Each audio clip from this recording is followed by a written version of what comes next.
अस्सलाम वालेकुम वरहमतुल्लाहि वबरकातुहू। दोस्तों, आप जानते हैं कि ईरान, इजराइल और अमेरिका की जंग जारी है। इस वक्त दुनिया एक इकोनॉमिकल क्राइसिस की तरफ बढ़ रही है। अगर ये जंग मजीद चलती है तो जाहिर बात है कि दुनिया में एक फूड क्राइसिस के पनपने का अंदेशा है, इंटरनेट के भी बंद होने का अंदेशा है। इसके अलावा हम देख रहे हैं कि ऑयल ऑयल है, गैस है, इसका भी इंपोर्ट जो है एशियन कंट्रीज में और यूरोपियन कंट्रीज में बहुत ज्यादा कम हो गया है। स्टेट ऑफ हॉर्मोज जिसे हम कहते हैं, समुद्र का एक ऐसा एरिया जहां से बहुत से जो मिडल ईस्ट की जो कुदरती जो जखायर है, जो नेचुरल रिसोर्सेस है, वो वहां से इंपोर्ट होके एशियन कंट्रीज और यूरोपियन कंट्रीज में जाते हैं। लेकिन फिलहाल ईरान और इसराइल की और अमेरिका की जंग शुरू है, जिसकी वजह से ईरान ने इस एरिया को ब्लॉक कर दिया है। और इससे अंदेशा ये है कि दुनिया एक इकोनॉमिकल क्राइसिस की तरफ बढ़ रही है। आज हमारे साथ में नवेद इस्माइल दोसानी साहब जुड़े हुए हैं। हम नवेद साहब से बात करेंगे कि अगर ये जंग मजीद बढ़ती है या अगर ये जंग तीसरी जंगी अज़म होती है तो दुनिया में किस तरह के इकोनॉमिकल क्राइसिस नमूदार हो सकते हैं और उसका इफेक्ट एक आम आदमी पे किस तरह से पड़ेगा, और उससे निपटने के लिए एक आम आदमी को, एक आम जनता को किस तरह के इकदाम करने चाहिए। तो नवेद भाई, जैसा कि हम जानते हैं कि इस वक्त ईरान की, इसराइल की और अमेरिका की जंग शुरू है और एज वेल एज पॉसिबल कि इसके अंदर में अरब कंट्रीज भी उतर जाए और मुमकिन है कि दूसरी कंट्रीज भी इसमें इन्वॉल्व हो सकती है। अभी फिलहाल जंग को 3 हफ्ते होते आ रहे हैं और हम देख रहे हैं कि गैस के रेट बढ़ रहे हैं और अनाज के किराने के रेट बढ़ रहे हैं। बहुत सारी यानी क्राइसिस अभी धीरे धीरे बढ़ते जा रहे हैं। तो अगर ये जंग मजीद बढ़ती है तो किस तरह के हम लोग क्राइसिस में अपने आप को पाते हैं, इस तरह की क्राइसिस से किस तरह से निपटना चाहिए। इस वक्त जिस तरीके से ईरान के हालात और ईरान की तरफ जंग जो पुश की गई है, और ये जंग अनवांटेड जंग, इलीगल जंग का जो पूरा फ्रेम है वो इजराइल का वन साइडेड एक्शन और यूएस को उसमें खींचना और एक तरीके से एक डिविएशन क्रिएट करना ग्लोबल इकोनॉमी को लेके, और वो जो चाह रहे हैं अचीव करना, उसके तहत अगर देखा जाए तो ईरान और कुछ ऐसे मुल्क जो उनके लिए खतरा हो सकते थे, खास करके इजराइल का जो प्लान है अपनी बाउंड्रीज को बढ़ाने का, जिस तरीके से आज चाइना ने अपनी बाउंड्रीज को एक्सपांड किया है और इस मौके का भी यूटिलाइजेशन किया है, जैसे उसने ताइवान को क्लेम कर लिया कि अब ये हमारी टेरिटरी है। उसी तरीके से इजराइल के पास एक बहुत बड़ा पुराना मैप है जिसको उसको अचीव करना है। उसके तहत वो पुरजोर कोशिश करते रहा है और मौके तलाशते रहा है। अब इसका इम्पैक्ट ग्लोबल लेवल पे होना ही है, जिस वजह से वर्ल्ड वॉर 2 होने के बाद लीग ऑफ नेशन खत्म की गई थी और यूनाइटेड नेशन का इजाद हुआ था, और फिर उन्होंने कहा था कि हम दोबारा इस तरीके की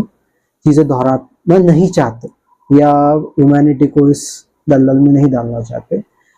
वो हमें फिर से फेल होते हुए दिख रहा है, और जो अपने आप को peace maker, peace talker, peace establisher कहना चाह रहे हैं ग्लोबल लेवल पर, वो ही इसके असल में करता धरता है। और उसी तरीके से ये जो तीसरी जंग अजीम होने की जो कोशिशें की जा रही है उसकी तरफ ये बढ़ रहा है। तो फिलहाल कॉमन आदमी के लिए इसमें यह है कि जो उस टेरिटरी से बिलोंग करते हैं और बहुत ज्यादा ट्रेड पे डिपेंडेंट है, जो उस टेरिटरी से ओरिजिनेट होती है, उनके लिए बड़े मसाइल क्रिएट होने वाले हैं। और उनको ये मौका भी है कि वो सामने इस वक्त को नजर रखते हुए अपने लिए ऑल्टरनेट ढूंढना शुरू कर दे, तभी उनकी इकोनॉमी सरवाइव कर सकती है या रिवाइव हो सकती है, वरना पूरी तरीके से कोलैप्स हो जाएंगे। क्या जो कंट्रीज जो जाहिर बात है मिडिल ईस्ट पे डिपेंड है, मतलब उनको जो ऑयल चाहिए, वहां से उनको गैस चाहिए और दूसरे जो खाद्य पदार्थ है, हम जानते हैं कि इस वक्त खेती को बहुत ज्यादा वक्त नहीं बचा हुआ है, तो उसका अल्टरनेटिव क्या हो सकता है। इसमें हर मुल्क की जो जियोलॉजिकल टेरिटरी है उसको समझना, एनालिसिस करना बहुत जरूरी है। उसी के बेसिस पे आप डिसाइड कर सकते हैं कि उनकी क्लोज इकोनॉमी फंक्शनल है या नॉन फंक्शनल है, यानी वो सर्वाइव कर सकते हैं या नहीं कर सकते। अगर इसमें देखा जाए चाइना या रशिया या जिस तरीके से आज की तारीख में इंडिया है, ये इन सब के बावजूद बहुत बेहतरीन तरीके से ऑपरेट कर सकते हैं अगर वो अपने रिसोर्सेस को सही तरीके से और सिस्टम एक बना के अलाइन करके चलाया जाए। मगर जो छोटे मुल्क हैं उनके लिए बहुत बड़ा मसला है, और अगर वो फॉरेन इंपोर्ट पर बहुत ज़्यादा डिपेंडेंट है तो उनके लिए ये मसला बहुत बढ़ जाता है, क्योंकि उनकी जो पूरी इकोनॉमी है या तो पेट्रो डॉलर बेस्ड है, या वो ऐसी कोई चीज़ प्रोड्यूस करते हैं, जैसे आपने कहा कि भाई वो ऑयल प्रोड्यूसर है, तो उसके एवज में बाकी चीज़ें उनके यहाँ मुहैया की जाती है, तो उसका जो है थम जाएगा। जैसे फॉर एग्जांपल आप इलेक्ट्रॉनिक्स अपने देश में मंगा रहे हैं और ये सारा इलेक्ट्रॉनिक्स बाहर से इंपोर्ट हो रहा है, आप खुद मैन्युफैक्चर करते नहीं है, आप उनके पीसेस के लिए, पार्ट्स के लिए दूसरे देश पे डिपेंडेंट है, तो आपकी जो ग्रोथ है, टेक्नोलॉजिकल ग्रोथ, वो स्टैग्नेंट हो जाएंगी। आप जो डिपेंडेंसी थी उसकी वजह से ये होगा कि अब आप पे वो इंफॉर्मेशन, वो टेक्नोलॉजी का यूसेज नहीं होगा, बस वो कुछ कंट्रीज के पास अवेलेबल रहेगा एक्सेस, और आप नहीं कर पाएंगे यूटिलाइज। तो इस तरीके से बहुत सारी चीजें, और फाइनली इसी पे कि भाई आदमी का पेट और छत कायम है क्या। तो इस ताल्लुक से अगर देखा जाए तो बेस लेवल पे आम आवाम इम्पैक्ट तो होगी, मगर उस तरीके से मुतासिर नहीं होगी जिस तरीके से वर्ल्ड वॉर 2 में हुई थी, जो देश उसमें इन्वॉल्व थे। मगर अभी फिलहाल आप देखेंगे कि सारे के सारे जो है वो गीदड़ की तरह एक पर्टिकुलर जो थ्रेट है, जिसे आप ईरान कह सकते हैं, उसके चारों तरफ उसको घेर के खत्म करने की कोशिश करना चाह रहे हैं। ऑब्वियसली उसके कुछ पॉलिटिकल और स्पिरिचुअल नताइज है, मगर उससे बाहर निकलेंगे जो उनसे असरात हो रहे हैं उनके लिए ये है कि अगर वो असरात ना करे, प्रेशराइज ना करे जो माहौल बन रहा है उसके तहत, तब तक कि ये आवाजें नहीं उठेगी और उनको लगेगा नहीं कि ये खत्म होगा तो हमको क्या फर्क पड़ेगा। तो ऐसे बहुत से मुल्क हैं जो खत्म किए गए हैं, खत्म हो चुके हैं, मगर क्योंकि उनकी आवाज में या उनके रिएक्शन में उतनी ताकत नहीं थी, दूसरे मुल्कों ने उनकी ना साइड ली, ना उनको उनसे कोई फर्क पड़ा। मगर अगर जब उनकी आइडेंटिटी या उनके इकोनॉमिक सिस्टम पे असर पड़ना शुरू होता है और दबाव बनना शुरू होता है, तो तब उसे वो डिविएट या रिट्रैक करना, यानी कि चीजें स्टेबल हो जाए, तब फिर बाकी देश इन्वॉल्व होने की कोशिश करते हैं। तो वही चीज इस वक्त हमको कुछ हद तक के ईरान के सपोर्ट में होता हुआ नजर आ रहा है। इसमें एक चीज है कि हम देखते हैं कि शुरुआत, जब जंग की शुरुआत हुई तो उस वक्त दुनिया बहुत ज्यादा ईरान का सपोर्ट कर रही थी, हाँ उसके साथ में बहुत ज्यादा ज्यादती हो रही है। लेकिन हम देखते हैं कि अमेरिका और इसराइल जो है ईरान के जो नेचुरल रिसोर्सेस है और उनकी आवाम को जो बम बरसा रहे हैं, तो ईरान इसके बदले में उसने स्ट्रेट ऑफ हॉर्मोज को उसने बंद कर दिया। इसकी दुनिया की 25% जो इंपोर्ट होता है यूरोप के अंदर में और एशियन कंट्रीज के अंदर में, वो वहां से होता है। गैस है, इसके अलावा ऑयल है, और इसके अलावा जो खाद्य पदार्थ है, इंडिया का 50% जो खाद्य पदार्थ वो स्ट्रेट ऑफ हॉर्मोज से ही आता हुआ है। तो क्या ये ईरान का एकदम सही है? क्योंकि हम देखते हैं कि ईरान का जो नेचुरल गैस जो रिसोर्स है, तो उसको जो है इसराइल उस पर हमला करता है, अमेरिका उस पर हमला करता है, और उसके बदले में ईरान जो है वो गल्फ कंट्रीज की जो नेचुरल रिसोर्सेस है, जहां पर अमेरिकन इन्वेस्टमेंट है या इसराइल की जो उसमें कहीं ना कहीं उसका एक इन्फ्लुएंस है, तो वो उसको निशाना बना रहा है। तो जाहिर बात है कि अरब जो है वो इस जंग से दूर रहना चाह रहे थे, लेकिन ईरान जो है कहीं ना कहीं वो अपने रिटेलिएशन के अंदर में उनको भी जद में ले रहा है।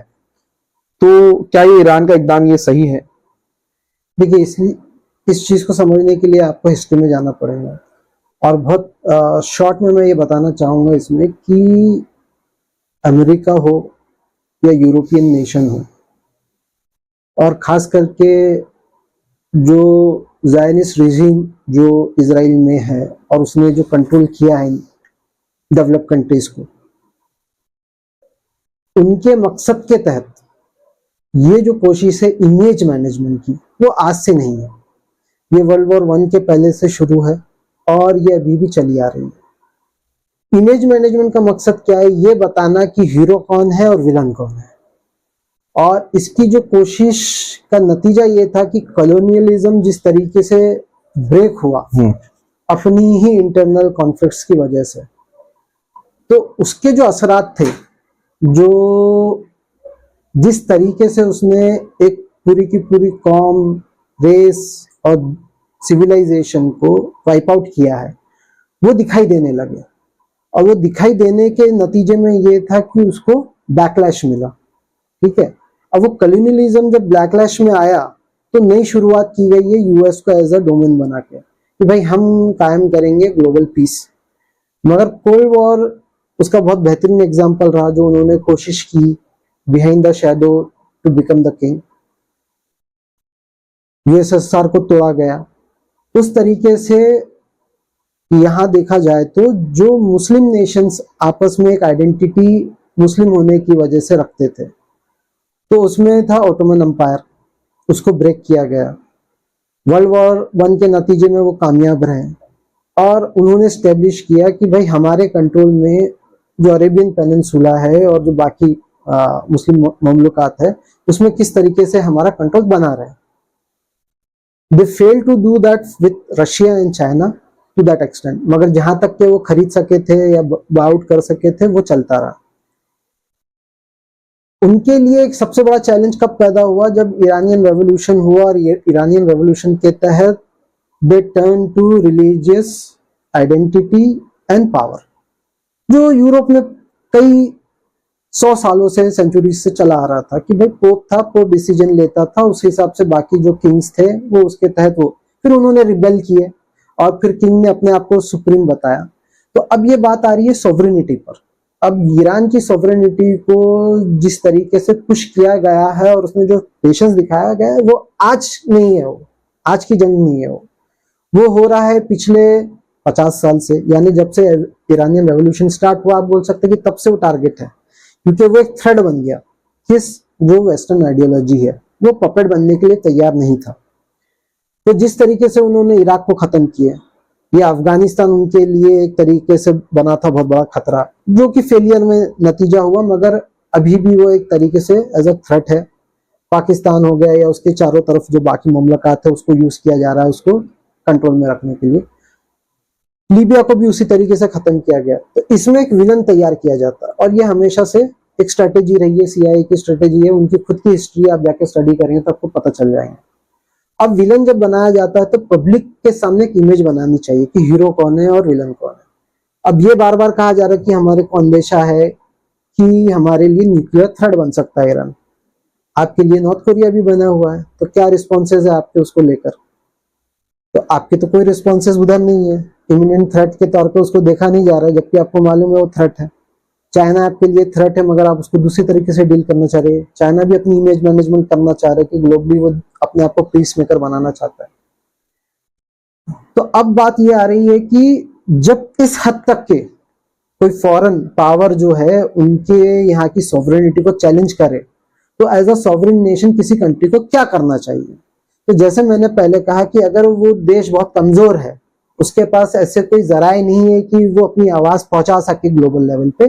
तो बाकी देश उसको इग्नोर करके सिर्फ अपना कंडेमनेशन बता के चुप हो जाते हैं और वो पूरी की पूरी सिविलाइजेशन और देश खत्म कर दिए जाते हैं। मगर इसके पास कुछ हद तक के है, क्योंकि इसने रिसोर्सेस को, यानी अपने जो वक्त जो उसको मिला, जिसमें उसने तैयारी किया कि अगर कल मुझ पे कोई दूसरे जो सैंक्शन लगाने से समझ में आता था कि हमको खत्म करने की कोशिश की जा रही है, वो और एग्रेसिव अगर हो जाते हैं, सैंक्शन के आगे बढ़ के वो सीधा कॉन्फ्लिक्ट और वॉरफेयर में उतर जाते हैं, तो मेरा क्या रिस्पॉन्स रहेगा? मैं बाकी देशों को नुकसान नहीं पहुंचाना चाहता, मैं एंगेज भी नहीं होना चाहता, मगर वो जबरदस्ती मुझे इस वॉरफेयर में इंक्लूड करना चाहते हैं। तो जब तक कि दूसरों का दर्द अगर महसूस ना हो तो बोलने के लिए कभी खड़े होगे नहीं। जैसे आज गाजा में जो किया जा रहा है, कितने लोग खड़े बोलने के लिए? उनको दिखती है ह्यूमैनिटी खत्म की जा रही है, बहुत ही सिस्टमेटिक तरीके से खत्म की जा रही है। साउथ अफ्रीका वो एग्जाम्पल झेल चुकी है, एक्सपीरियंस कर चुकी है, तो उन्होंने कोशिश की, आईसीजी में जाके उन्होंने पेश किए केस, मगर नेतन्याहू का कुछ नहीं बना। वो अभी भी अपनी जो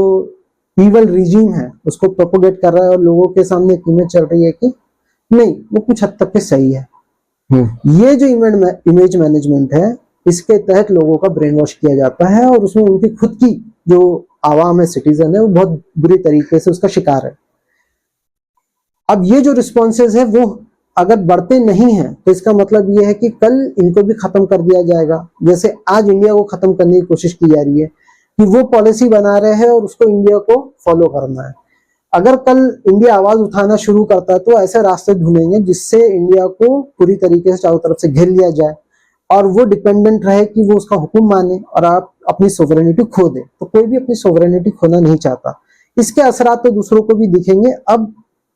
बात यहाँ पर आके तय होगी कि ग्लोबल कम्युनिटी जो है, जो फेल हो चुकी है यूनाइटेड नेशन, वो किस तरीके से इससे बाहर निकल सकती है, तब जाके वो अपने खुद के इकोनॉमिक सिस्टम को बचाने की कोशिश कर पाएंगे, वरना ये बहुत ट्रेजिक मौका आ जाएगा। यानी कि ईरान एक तरह से जो दीगर कंट्रीज उनको एहसास दिलाना चाहता है कि मेरे साथ जो इतने सालों से, पिछले 40-50 सालों से जो इस तरह के सैंक्शंस उन्होंने लगाए हैं, ईरान इराक जंग को हम देखते हैं, उसके अलावा हम बाकायदा देखते हैं कि ट्रेड्स बाकायदा ईरान को मिले हैं, और ईरान ने बार बार इनकार किया है कि वो किस तरह के न्यूक्लियर बम तैयार नहीं कर रहा है। वो सिर्फ अपनी एनर्जी सोर्सेज को डिपेंड, उस पर डिपेंड है कि एनर्जी सोर्सेज को डेवलप करने के लिए वो न्यूक्लियर पावर का इस्तेमाल कर रहा है। तो इस तरह का न्यूक्लियर पावर जो है, न्यूक्लियर बम वो नहीं बना रहा है। उसके बावजूद भी उस पर जो है हमला किया जाता है। पिछले 6 महीने पहले भी हमला किया गया था, इस पर थोड़ा बड़ा हमला किया गया, उनके कायदे आजम को उन्होंने कत्ल कर दिया। तो अब इस वक्त हम देखते हैं कि दुनिया में या तो लोग मुखालिफत करें अमेरिका की, इजराइल की, या फिर इस जंग में इन्वॉल्व हो जाए ईरान के खिलाफ, क्योंकि 2 ऑप्शन लोगों के पास में नजर आ रहे हैं। और अब तक के जो इजराइल का जिस तरह का बिहेवियर है, अमेरिका का जिस तरह का बिहेवियर है, उससे नहीं लगता कि ये फौरन जंग को खत्म करना चाहते हैं। ईरान की भी अपनी शरायत है, वो चाहता है कि जो गल्फ कंट्रीज है वहां से अमेरिका अपने बेसेस को हटा ले, क्योंकि अमेरिका डायरेक्टली हमला नहीं करता है। वो जो जिस भी कंट्री को उसे ट्रेड देना है, हमला करना है, वो आसपास की कंट्रीज पे बेस बनाकर वो हमला करता है। तो ईरान का यह कहना है कि भाई आगे के इस तरह के खतरे ना हो, क्योंकि इस वक्त तो हमने झेल लिया, हमारे सुप्रीम लीडर हमारा खत्म हो गया, लेकिन आगे इस तरह की चीजें ना हो। तो वो भी अपनी जिद पे अड़ा हुआ है कि अमेरिका को यहाँ से अपने हटाना चाहिए, और हमें जो है उसका जो हर्जाना देना चाहिए, जंग जो उसने मुसल्लत की है। तो अगर ये जंग बढ़ती है तो जाहिर बात है कि इसके असरात हर देश पे पड़ेंगे। अब बहुत सारी कंट्री ऐसी है जो इसे निपट लेंगी, जो उसमें अगर समझदारी, उस तरह की जो उनकी जो लीडरशिप है उस तरह की समझदारी है। लेकिन जो आम तबका है जिसकी लीडरशिप इस तरह से रिस्पॉन्स नहीं कर रही है ना, तो उस आम तबके को इस तरह के क्राइसिस से निपटने के लिए क्या करना चाहिए, जो आगे चल के हम देख रहे हैं कि फूड क्राइसिस जो है पनपने वाला है, सितंबर से हो सकता है कि उसकी शुरुआत हो जाए। देखिए, फूड क्राइसिस जो है वो टेम्परेरी है। इकोनॉमिक कोलैप्स भी अगर होता है, जिसकी ट्रेजेक्टरी पे अभी ग्लोबली वो जा रहा है, जिसमें खास करके डॉलर की जो सुप्रीमिटी है वो धीरे धीरे असर खो रही है, और अब यूएस रिलायबल पार्टनर नहीं रहा बहुत सारे देशों के लिए। वो कभी भी as a rabid dog can bite. तो उसकी जो लीडरशिप कमजोर हुई है खुद अमेरिका की, और उसके सिटीजन खुद जिस तरीके से इम्पैक्टेड है उसकी वजह से, उनके लिए ही समय आगे जो है बड़ा डिफिकल्ट है। जहां तक के ईरान की बात है, हो सकता है कि ईरान खत्म हो जाए, जिस तरीके से इराक खत्म किया गया, सीरिया खत्म किया गया, नए टेररिस्ट ऑर्गेनाइजेशन खड़े किए गए कि ये कंट्रोल में रहे, आईसिस खड़े किए गए, ठीक है। तो इन सब पे वो इन्वेस्ट करने के लिए तैयार है। बात वहां आ जाएगी कि फिलहाल जो इनजस्टिस हो रही है और जो बाकी पड़ोसी मुल्क है ईरान के, वो इसको खड़े होकर तमाशे के तौर पे देख रहे हैं, और अपने ही जमीनों को वो दूसरे को as a hire mercenary provide कर रहे हैं, और वो इस इनजस्टिस, और they want to create a provoke state कि वो भी इसमें इन्वॉल्व हो जाए और हमारी जगह वो लड़े। तो अगर वो इन्वॉल्व होते हैं तो आपस में ज्यादा से ज्यादा एक दूसरे को मार के खत्म हो जाएंगे। इसमें रिलीजियस आइडेंटिटी या मुस्लिम होना या इत्तेहाद होना, वो सब सेकेंडरी है। बात कहाँ मूव ऑन होगी कि जो ग्लोबल ट्रेड है, जिसकी वजह से जो आप बार बार कहना चाह रहे हैं कि वो जिस तरीके से इम्पैक्ट होगा, तो ये रिसोर्सेज पे अगर किसी और फॉरेन एंटिटीज का अगर आगे चल के कब्जा होता है, तो वो इन देशों को किस तरीके से ट्रीट करेगा, और उनके पास अब इन रिसोर्सेज को लेकर एक्सेस रहेगा नहीं रहेगा। तो जैसे मैंने पहले भी कहा कि छोटी कंट्रियां जो है, जो बहुत ज्यादा डिपेंडेंट है, वो ज्यादा से ज्यादा अपनी इकोनॉमी को इन्हीं के बेसिस पे, इनके सपोर्ट में खड़े होके अपनी चलाने की कोशिश करेगी। मगर जो इससे बच सकते हैं, जिनकी कंप्रीहेंसिव इकोनॉमी है, वो कोशिश ये कर सकते हैं कि जो इमीडिएट इम्पैक्ट है उसको डिले करते हुए इंटरनल जो है, जो चाइना बहुत सक्सेसफुल तरीके से कर चुका है ऑलरेडी, वो अपनी एनर्जी रिक्वायरमेंट है या फूड रिक्वायरमेंट है या जो दूसरे रिसोर्सेस है, जैसे कि आज की तारीख में सेमीकंडक्टर इंडस्ट्री खुद जो है इलेक्ट्रॉनिक्स प्रोड्यूस करना, उसकी तरफ वो पूरी तरीके से फोकस है कि मेरे खुद के सैटेलाइट्स होने चाहिए, मेरे खुद के रॉकेट्स होने चाहिए। तो वो फोकस करने की वजह से वो एक इंडिपेंडेंट, वेल बैलेंस्ड, एक तरीके से देखा जाए तो क्लोज इकोनॉमी के तौर पे काम कर सकता है, अगर ये सब चीजें इम्पैक्ट करती है ग्लोबली। मगर जो डिपेंडेंट है उनके पास ये देखना जरूरी है कि जियोलॉजिकली उनकी टेरिटरी क्या सपोर्ट कर सकती, और उसके तहत ही उनके डिसीजन रहेंगे कि भाई मेरी अगर नेशनल इंटरेस्ट को सेफगार्ड करना है तो मुझे भले ही इंजस्टिस हो रहा, किसी के साथ जबरदस्ती की जा रही है, जबरदस्ती एक वॉर क्रिएट करके एक इमेज बनाई जा रही है, मगर क्योंकि मेरे फायदे वही हैं, एक बुली को सपोर्ट करने में ही मैं अपनी आइडेंटिटी को सपोर्ट कर पाऊंगा, तो वो बिल्कुल उसको सपोर्ट करेगा। मगर जो देश जस्टिस पे मबनी है और वो इन चीजों को बर्दाश्त नहीं करेगा, तो कम से कम वो आवाजें आपको सुनने को मिलेगी, मगर उनको अक्सर दबा, अगर गवर्नमेंट इस तरह के इकदाम नहीं उठाती, फॉर एग्जाम्पल हमारे भारत की सरकार इस तरह के इकदाम नहीं उठाती है इस तरह के फूड क्राइसिस से निपटने के लिए, ऑयल क्राइसिस से निपटने के लिए, तो जाहिर बात है कि देश की इकोनॉमिक क्राइसिस में मुब्तला हो जाएंगी, क्लैश हो जाएंगी। तो मेरे ऐसे आपके ऐसे आम आदमी को क्या करना चाहिए सरवाइव करने के लिए, अपनी फैमिली को उससे बचाना, अपने पड़ोसी को उससे बचाना है, देखिए क्या करना चाहिए? पहले इसमें बहुत जरूरी है कि हमारी जो आइडेंटिटी है एज एन इंडियन सिटीजन, उसमें लोगों को एजुकेट करना, किस लेवल पे एजुकेट करना है कि इस लेवल पे कि हम जब तक के साथ में मिलके काम नहीं करते तब तक के हम अपनी कमजोरी के तहत, इंटरनल कॉन्फ्लिक्ट के तहत एक दूसरे को कमजोर करते चले जाएंगे। वो कमजोरी से सबसे पहले बाहर निकलना जरूरी है। जब कलेक्टिव माइंडसेट रहेगा तो आप सोच पाएंगे कि अब हम इस तरीके से एक्सटर्नल फोर्सेस से घिरे हुए, तो हमारे पास बहुत हाई लेवल के इंटेलेक्चुअल माइंड्स हैं जो रास्ते ढूंढ सकते हैं,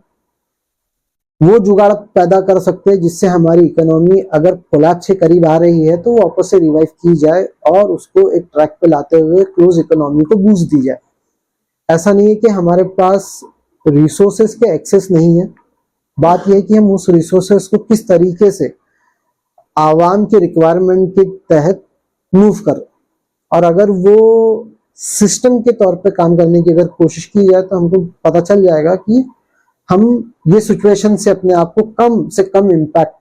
किस तरीके से झेला जा सकता है, वो किया जा सकता है। वैसे तो हमारा टॉपिक ये नहीं है कि ये इजराइल क्यों हमला कर रहा है, अमेरिका क्यों इस तरह की जंग जो क्रिएट कर रहा है, लेकिन फिर भी हम देखते हैं कि अमेरिका जो एक तरह ढाल की तरह काम करता है इजराइल के लिए। जब से अमेरिका बना है तब से हम देख रहे हैं, बल्कि उसकी हेल्प से ही कहीं ना कहीं इजराइल का भी अस्तित्व बना हुआ है। जहां पर भी इजराइल जंग करता है, जंग छेड़ता है, अमेरिका ऊपर फौरन पहुंच जाता है। अब ऐसे में ये भी एक कॉन्स्पिरेसी है कि अमेरिका को इजराइल खत्म करना चाहता है,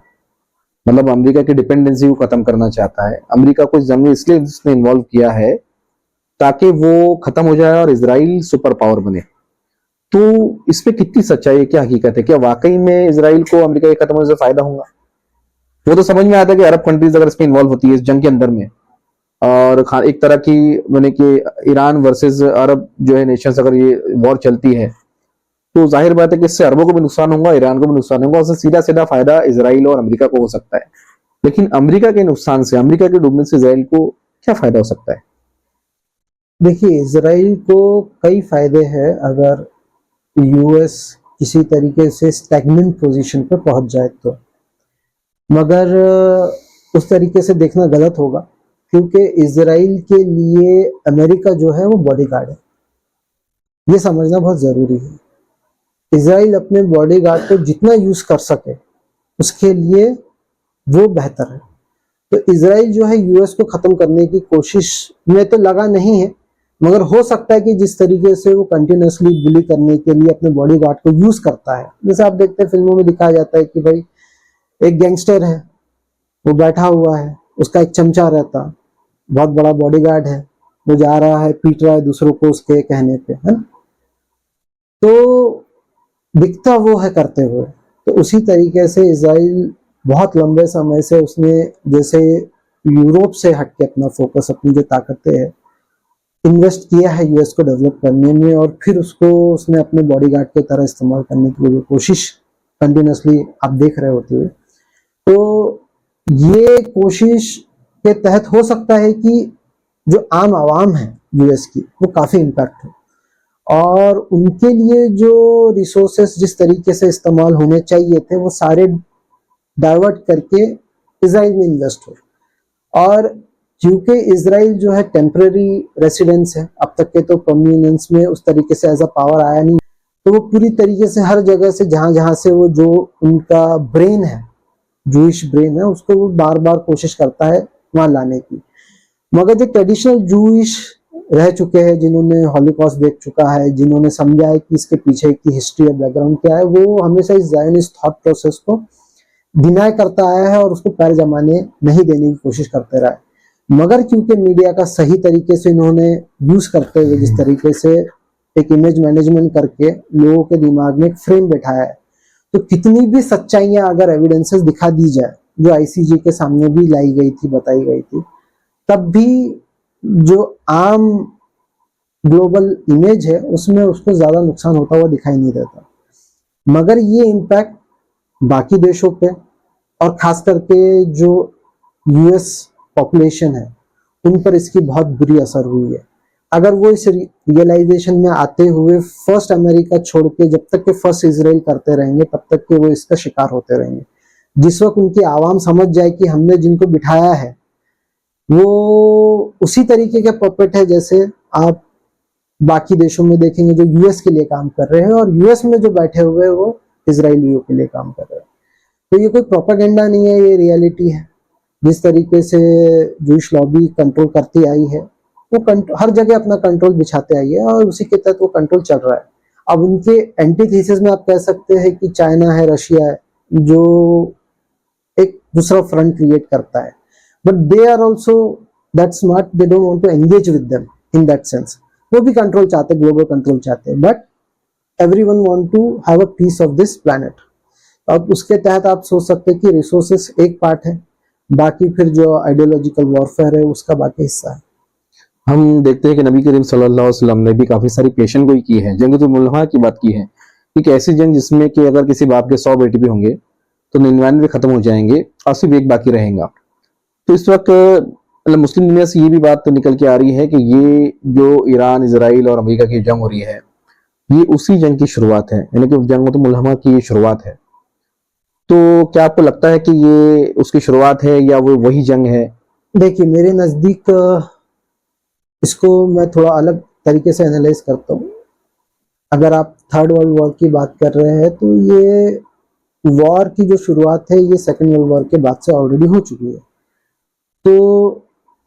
जंग अजीम एक तो हो चुकी है जो कि वर्ल्ड वॉर 2 खुद अपने आप में गवाही देती है, और हम उस चीज को जानते हैं, देखते हैं, ठीक है, उसे मेमोरी से हटाया नहीं जा सकता। जिसमें ऑलरेडी जो अपने आप को एक सुप्रीम पावर के तहत दिखाना चाहता था, प्रोजेक्ट करना चाहता था, उसने ऑलरेडी एक देश को न्यूक्लियर बम के थ्रू खत्म करने की कोशिश किया।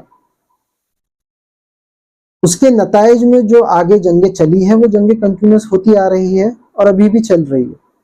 तो थर्ड वर्ल्ड वॉर की जो प्रिपरेशन है वो ऐसा नहीं है कि आज की ही पैदाइश है। उस वर्ल्ड वॉर 2 के बाद जो कोल्ड वॉर शुरू हुई और फॉल्स प्रिटेंस पे बाकी जगह जो जंगें लड़ी गई है वो कंटिन्यूस है, अब वो एक्सटेंड होने वाली है। तो मेरे नज़दीक अभी वर्ल्ड वॉर बहुत दूर है। ये हो सकता है कि जो जंग अभी पुश की जा रही है, जिस तरीके से इराक खत्म किया गया या बाकी देश खत्म किए गए, वियतनाम वॉर जो थी उसका एक एग्जांपल है, तो उनके लिए टेस्टिंग ग्राउंड है। अब ये हो सकता है कि ये एक्सपांड होता जाए, बाकी देश भी इसकी जहद में आते जाए। तो जब तक कि ये अपनी सर्वाइवेबिलिटी बाकी देशों के लिए सीवियर नहीं होती तब तक कि उसमें कन्वर्ट नहीं होंगे। तो अभी वो बफर पीरियड अभी भी है जहां पे ये ट्रेजेक्टरी प्रोलॉन्ग की जा सकती है, जैसे अब तक के चली आ रही है प्रोलॉन्ग स्टेट में। तो जब वो फाइनली उस स्टेज पे हिट करेगी कि या तो एक ग्रुप दूसरे ग्रुप को इस तरीके के फसाद से रोकना चाहता है और दूसरा ग्रुप कंट्रोल चाहता है पूरी तरीके से, अपनी डोमिनेंस बनाए रखने के लिए, तो तब जाके हो सकता है कि तीसरी जंग भी शुरू हो, मगर वो भी कंप्लीट नहीं होने वाली है।